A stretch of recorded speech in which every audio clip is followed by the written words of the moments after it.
The good news is our drowning rates over the most recent years have not been increasing.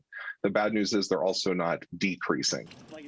Thanks to COVID, more people now have a swimming pool in their backyard.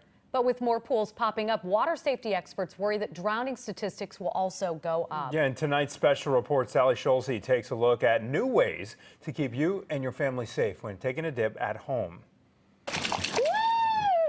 Like many of us, Rachel Plappel and her family took the plunge and bought a swimming pool last summer. With the pandemic, we needed something to occupy our children with. Her two sons, 3.5-year-old Cameron and 18-month-old Evan, seem to really like it, but they have different attitudes when it comes to water safety. Cameron is very cautious, does not like to go in the water without an adult, which is great. And then we have Evan, who just started to learn to walk and has no fear.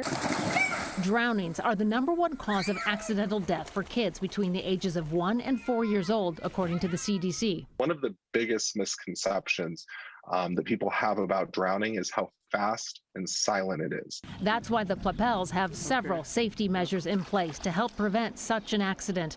There are locks on the backyard gate, a removable pool ladder, and the buddy system, to name a few.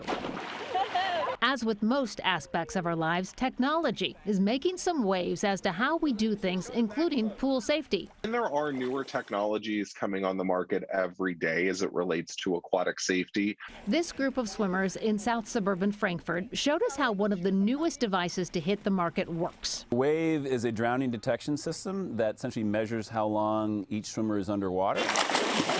Each swimmer has a wearable device that attaches to either a headband or swim goggles that transmits a low-energy Bluetooth signal to the hub.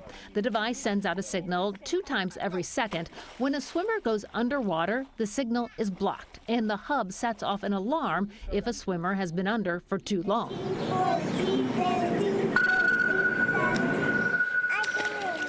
So if it's submerged, it's the absence of that swimmer we're looking for, and we have essentially a stopwatch in every swimmer timing how long they're underwater.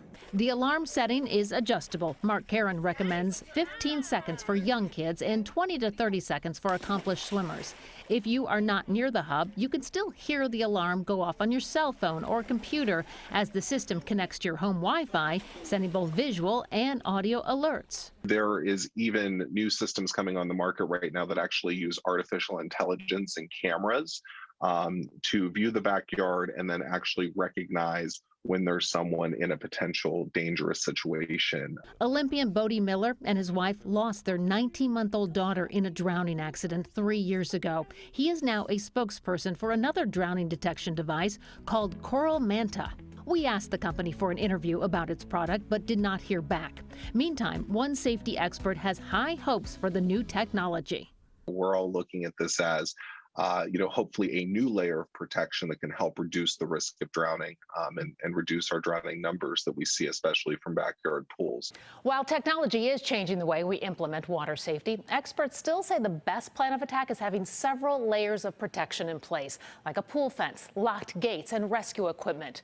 They say having more than one safety precaution in place is key because anything or anyone can fail. Sally Schulze, Fox 32, Chicago.